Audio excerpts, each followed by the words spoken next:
Assalamualaikum warahmatullahi wabarakatuh. Waalaikumsalam. Alhamdulillah, alhamdulillahi rabbil alamin.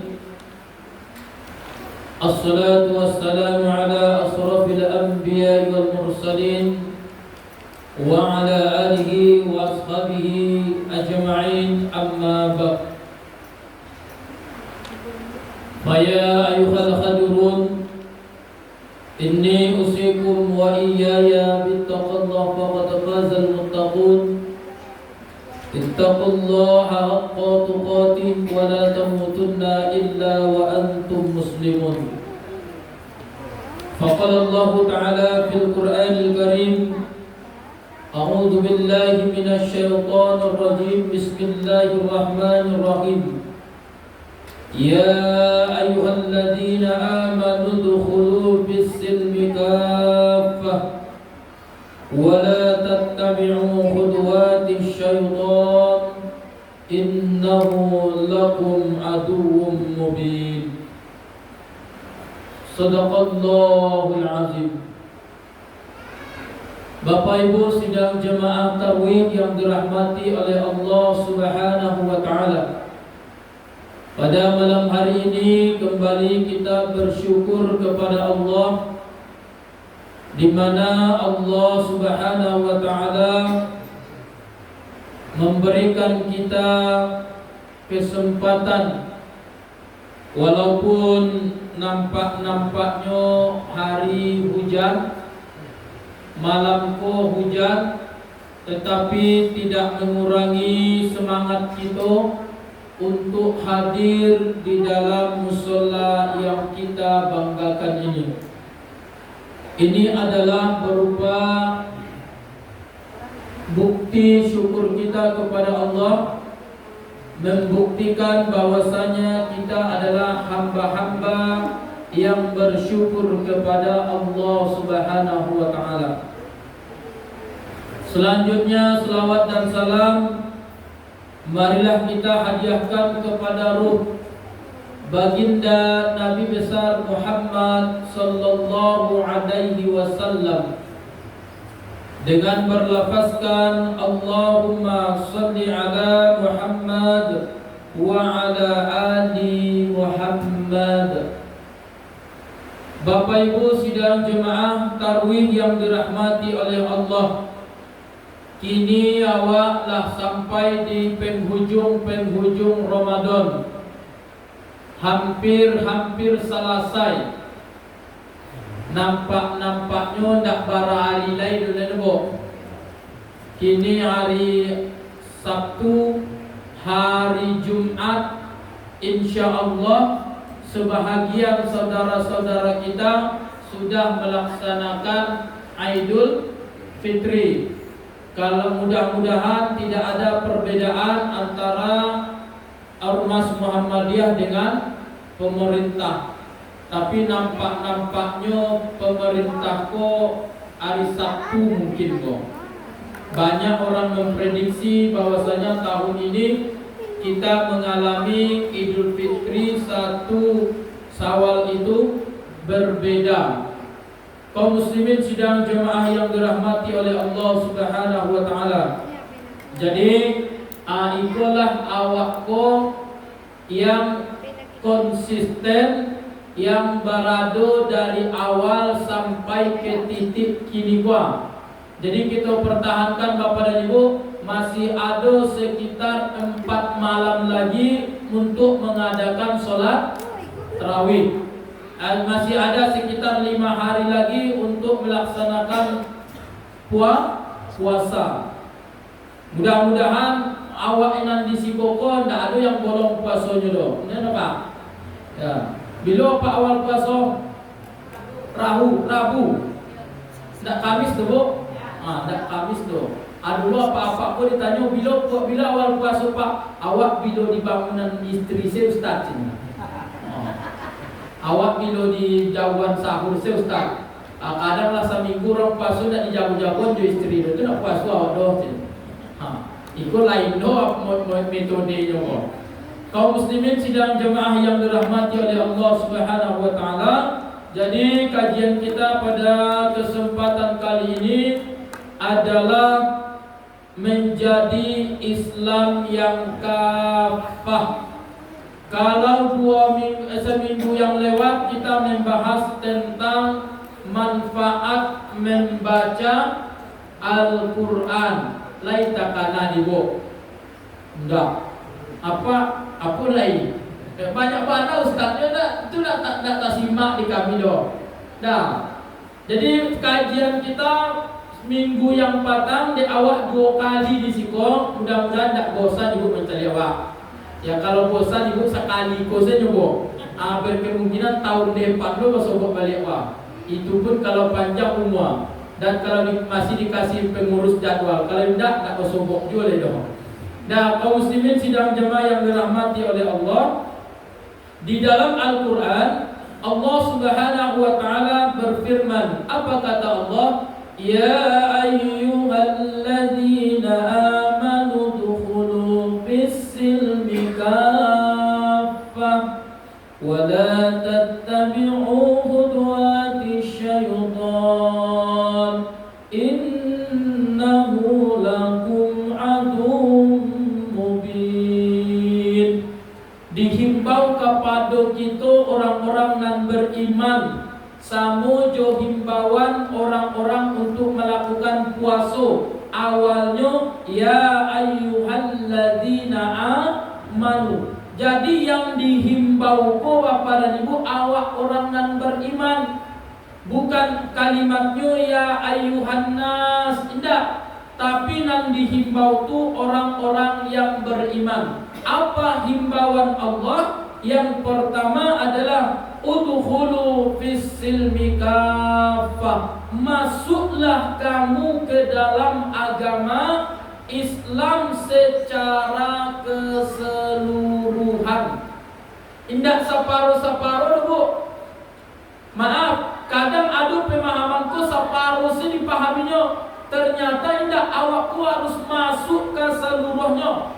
Lain kalau jawab kilo-kilo. Kalau berusaha mungkin kita usahakan.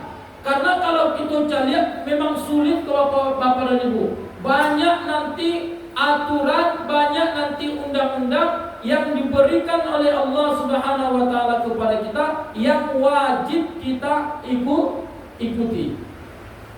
Makanya ayat di dalam ayat lain itu Bapak dan Ibu apa kata Allah? La ikraha fiddin.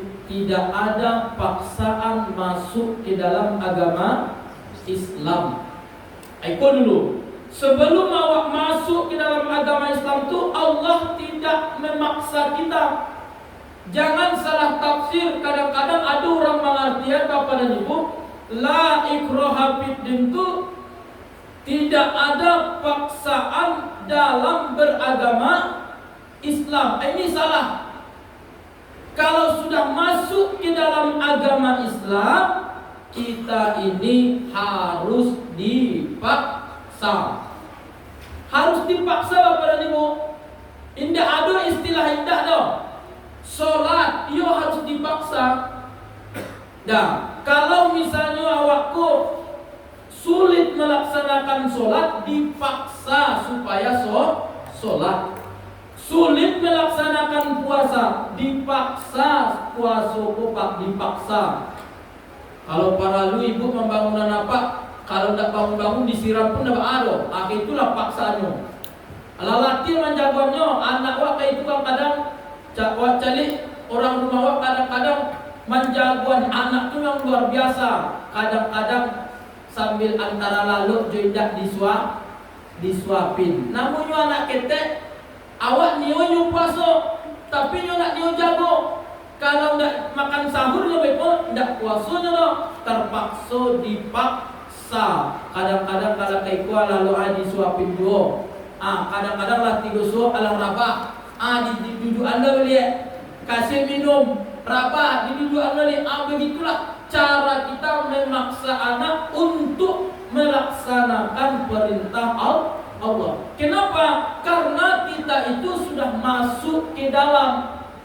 Yang tidak boleh itu adalah dipaksa orang masuk ke dalam agama Islam. Itu tidak boleh dong.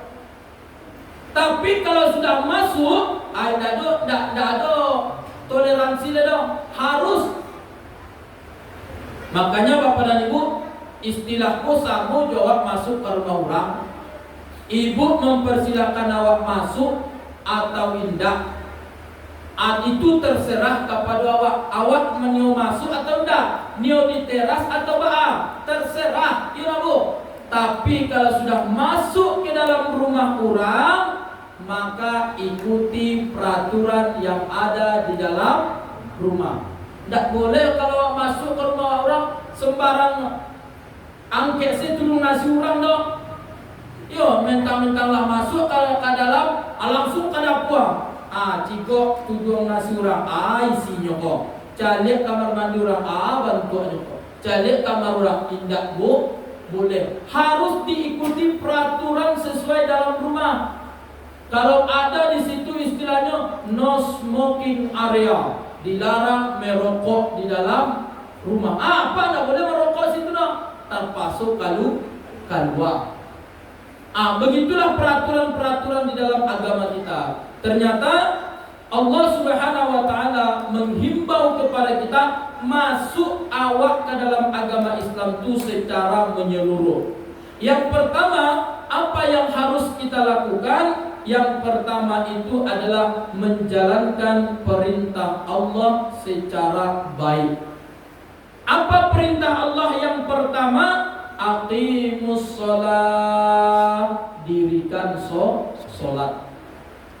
Jadi Bapak dan Ibu, kalau kita sampaikan kadang kepada orang, bagaimana supaya awakku menjadi orang baik, bagaimana supaya awakku bisa melaksanakan Islamku secara kafah, jalannya dirikan sholat dengan baik. Kalaulah tak kerajuan dia waparan perintah sholat itu Bapak dan Ibu, insya Allah ibadah-ibadah nan lain itu akan mengikut. Perangai-perangai nan jahit salamuko insya Allah akan hilang. Apa contohnya? Contoh kita kembalikan kepada dalil. Apa kata Allah? Inna sholata tanha anil fahsya'i wal munkar. Sesungguhnya sholat itu bisa mencegah kita dari perbuatan keji dan mungkar. Kadang-kadang ada orang tidak percaya Bapak dan Ibu. Lasa iyo kan banyak orang nan sholat tapi karajunya mencilok. Banyak orang nan sholat tapi karajunya berbohong. Banyak orang nan sholat tapi karajunya bermaksiat. Ternyata nan salah itu bukan sholat ayat itu, tetapi caro inyo mangarajuan sholat tu nangsa salah indak batarimo. Nah, salah satu contoh lagi contoh. Kok bisa sholatku mencegah awak dari perbuatan keji dan mungkar? Contohnya apa ibu-ibu Pak? Coba awak bayangkan Pak, awak bayangkan mulai dari awak balik sampai kini indak pernah awak sholat. Kira-kira perangnya apa canduang? Itu kan Pak? Kok bisa Bapak, kok bisa kita di titik sekarang candu perangai awak sekarang kini Pak? Kok bisa awak candu itu? Karena awak melaksanakan sholat. Coba kalau tidak pernah awak sholat, ambo kira-kira diri ambo pribadi ku Bapak dan Ibu, kalau awak dari mulai balik sampai kini tidak pernah sholat, mungkin awak kriminal gadang Pak. Kenapa? Dah, jahit bana awak mungkin kok. Tapi gara-gara sholat tu nan awak lakukan, ketika awak nio bermaksiat, takana, ya Allah, kan awak orang yang sholat. Masa perangai awak candu itu? Awak kan orang yang rajin sholat, masa masih membuka aurat juga? Itu yang dibimbing oleh hati awak. Makanya Bapak dan Ibu, lambat laun perangai-perangai nan lama itu akan hilang kalau awak rajin sholat. Percaya lah Ibu. tapi dengan syarat dirikan sholat itu dengan sempurna. Ndak asal sholat sedo, indah asal membayu tamlo. Iku kadang ndak sholat bantu azan. Allahu Akbar. Bismillahirrahmanirrahim. Amin. Allahu Akbar. Allahu Akbar. Lu karajo kayak itu tuh. Kalau itu ancak indah sholat. Kalau candu itu cara sholat awak, kadang-kadang kalau disampaikan, orang kok punya dalil loh. Nah, jadi Bapak dan Ibu, ini yang harus kita perhatikan. Yang berikutnya adalah baru syariat nan lain. Awak sudah bersyahadat, berarti sudah masuk ke dalam agama Islam. Lain solat, lain. Setelah itu ikuti aturan-aturan syariat nan lain. Kadang-kadang Bapak dan Ibu ada orang kok solat lain tapi tidak percaya dengan syariat yang lain. Seperti misalnya haji bagi dia tidak wajib. Haji itu ndak ada perintahnya tu doh. Puasa tu ndak ada perintahnya tu doh. Nah, kadang-kadang ada orang memahami contoh itu Bapak dan Ibu.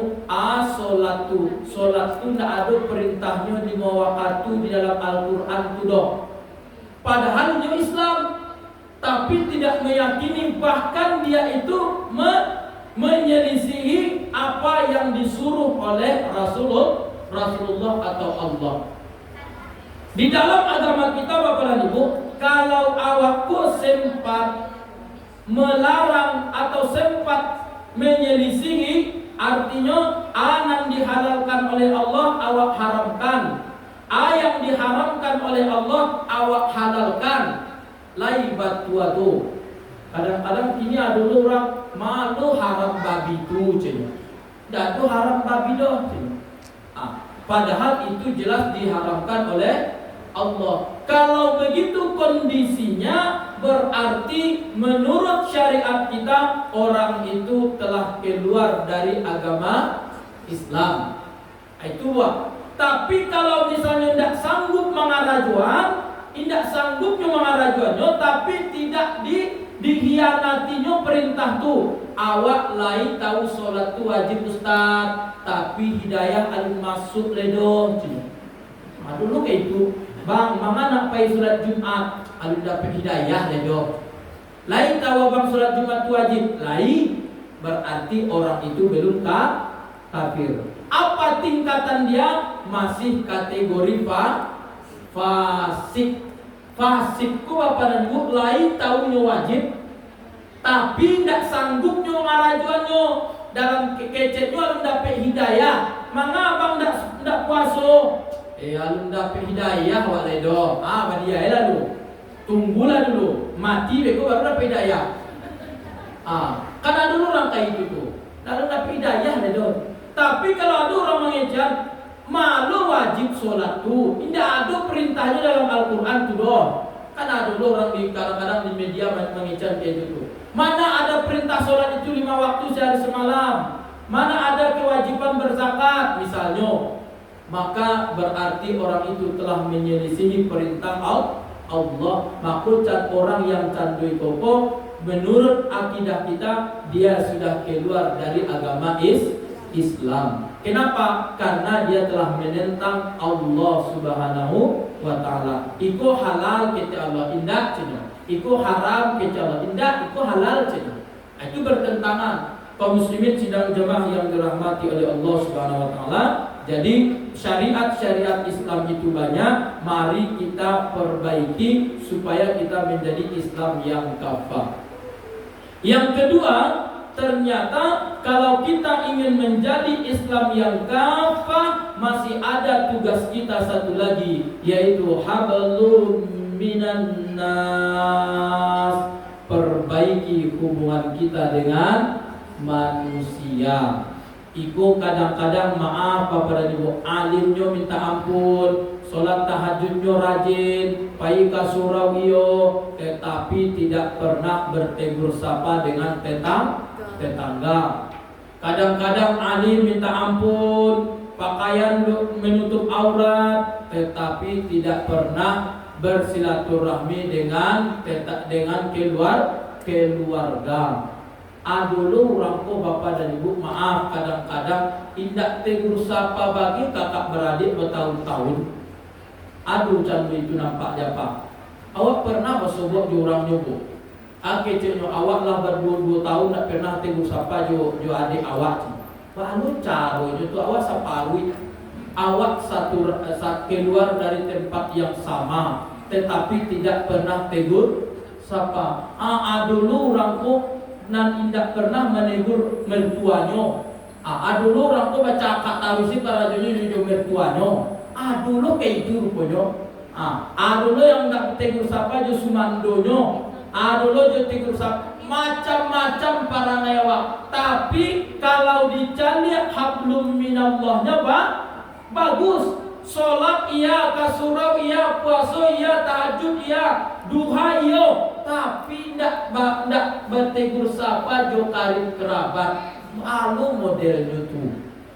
Dan kenapa demikian? Karena ternyata ini adalah sangat-sangat dianjurkan di dalam agama kita. Kenapa? Karena bertaubat kepada Allah itu sangat mudah. Tetapi bertaubat sesama manusia itu sangat sulit. Apalagi kini-kini kadang-kadang bapak dan ibu tegur sapa orang tu sudah nampak sudah hilang.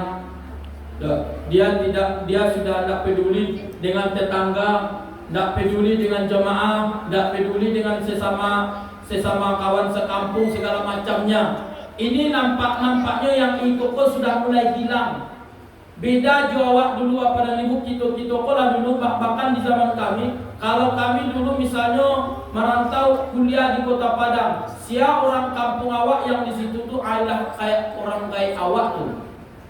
Apalagi misalnya awak kayak Garin, masjid, atau di komplek orang kampung awak, itu tampet mengadu awak itu. Itulah orang kayak awak tuh. Kini kadang-kadang tidak ada tantu di joleh. Awak sekampung oh iya. Anak tak sampai situ saja. Tidak ada lagi kedekatan emosional itu tidak ada lho. Dan bahkan di dalam berjamaah pun kadang-kadang candu itu. Awak pernah patang bapak dan ibu ceramah di satu tempat masjid ramai, lebih ramai daripada itu. Anak-anak ribunya minta ampun. Kadang-kadang lah lupa bagi ayat-ayat yang kau baca tu. Anak-anak meribui. Dia tu solat. Setelah solat ceramah candeko, ceramah dia tu solat tarawih balik. Setelah solat tarawih baru jadi nadu orang tua salam-salaman tu. Payah salam apa? Orang pulang siapa pak ko? Datanglah anak-anak minta tanda tangan kawak. Tanda tangan ini kiko. Tanda tangan ini. Pas awak selesai tanda tangan ini banyak apa-apa kuah. Tiba banyak anak-anak kuah. Tiba apa-apa menyali amplop. Entah nak tahu atau siapa. Ustaz nah. Wah. Nak tahu hasil tanda tangan saya. Kau masuk juga dalam saku kuah. Tapi bukan hilang kan? Masuk dalam saku. Setelah selesai menandatangani, awak cari demi Allah tidak ada orang dalam masjid itu deh. Kamu apa yang banyak tadi itu? Masa ditinggalnya awak surang di situ? Itu nak iyo kerajo kedua. Apa nanti itu minimal tuh pengurus tuh minimal tunggulah agak surang atau 2 orang. Atau beko pas di salamannya misalnya amplop tuh sama-sama agak sewa ustaz juga kan lama tuh. Ikut ditinggalnya surang dalam masjid itu. Itu dulu ibu di belakang agak gorang atau surang. Alhamdulillah juga matian lampu. Awal minum dah. Lah dimatiannya lampu. Ayo, cari. Layak do amplop kok. Kalau seandainya tidak ada amplop, jomik kok, pulang rumah.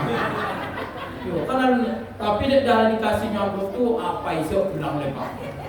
Jadi kadang-kadang baiklah kira-kira berjamaah aku kadang bapak dan ibu. Dulu kadang-kadang di tempat lain awak set sholat Jumat. Orang lah pulang orang awak dulu orang lah pulang. Tak ada orang tinggal ada. Wah, bloknya lebih dikasihnya kalau baca ronyoko dalam hati lah. Dia tu pulang, tagak pulang pasubuk dia apa-apa di luar. Ustaz, Allah dikasih pengurus tu amplopnya. Ledo apa tu itu ya? Itu apanya minta dia tu kenyo je. Astagfirullahaladzim dalam hati. Malu mungkin awak menyetir misalnya lah sampai ke dakinya, Pak, maaf bro awak Pak. Gak mungkin lebih mahal harga diri awak. Akhirnya awak paisen lurui. Akhirnya zong waktu itu Pak. Nah, sebenarnya kalau zong itu tidak masalah ya Pak, ada masalah dong. Cuman kadang-kadang kalau ditanya bini beko baru panjang Pak. Di mana ceramah tadi? Ayo panjang waktu. Artinya apa? Masa disuruhnya minta amplop? Minta kapak tuh beko ya coba. Ini namanya istilah orang Minang, namanya indak batarati. Salahnya tunggu sih kau sebentar saja. Awak panggil apa kau dulu cenya. Itu lama tuh. Atau ndak usah Ustaz, kini amplopnya ndak ada, kini honornya ndak ada ya Ustaz, minta maaf kami ya. Ya udah itu. Kau disuruh minta kapak tuh kau ya cenya. Aduh model itu. Itu ndak mungkin Ustaz tuh sehebat apapun ndak mungkin diminta dulu. Aku ya berani mau minta lupa. Apapun yang terjadi ndak berani bro. Dalam hati awak mungkin ini adalah kondisi. Nah, kaum muslimin sidang jemaah yang dirahmati oleh Allah Subhanahu wa taala, maka yang pertama itu setelah awak perbaiki hubungan awak dengan manusia, awak dengan Allah, perbaiki hubungan kita sesama manusia ini. Saling lama awak, istilah orang Minang namanya. Ketujuh di awak, lama diurang. Ayo apa? Atau lama diurang ketujuh di awak. Iku ndak lama di nyuse Jawa indah.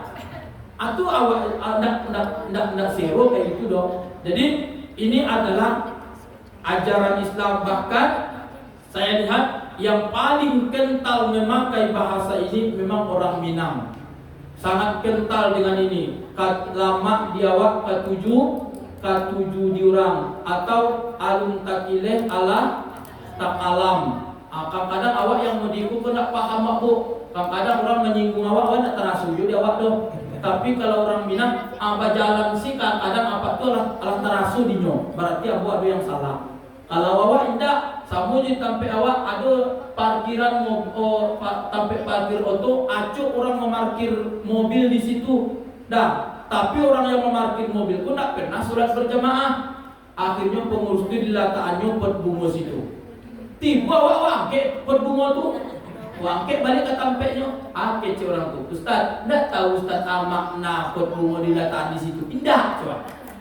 Itu menyinggung namanya tu, supaya orang pun tak memarkir ledo coba. Awak tak tahu yang itu, awak tahu tampek bunga tu di situ aja. Dah. Jadi ini adalah yang harus kita pelajari supaya apa? Supaya kita saling lama dalam kehidupan. Jangan sempat awak tahajud malam, tapi tetangga kelaparan. Jangan sempat awak berbuka lama di rumah, garim awak kelaparan. Jadi kalau garim itu kelaparan Bapak dan Ibu, azannya pun sebenarnya melayu-layu situ. Allah Akbar. Itu makan itu loh. THR nya nampak itu loh. Yang kan dibawa pulang. Tapi kalau lah nampak THR nya, itu THR engkau ya garin masjid Ustaz, apailah pulang. Azannya pun kencang tuh. Allahu Akbar, Allahu Akbar. Itu berapa buku lama itu. Lah nampak THR itu. Nah, jadi Bapak dan Ibu, jangan sempat kita ini ceke kata orang Minang, jangan sempat awakku makan lama tapi orang indah. Jadi banyak ternyata yang harus kita jaga selain berhubungan dengan Allah, berhubungan dengan manusia ini. Kenapa? Karena ternyata lidah awakku lebih besar pengaruhnya nanti mengantarkan kita ke dalam surga dan sebaliknya mengantarkan kita ke dalam neraka. Awak lain orang beriman tapi baru to para karajonyo isinya kok isi parunya baru to saya orang Minang. Nah, jadi Bapak dan Ibu, ini adalah kesempatan kita mumpung masih di akhir-akhir Ramadan, kita berniat kepada Allah, kita perbaiki keislaman kita. Mudah-mudahan setelah Ramadan berlalu kita menjadi orang-orang yang Islam yang kafah. Begitu saja. Wabillahi taufiq wal hidayah. Assalamualaikum warahmatullahi wabarakatuh.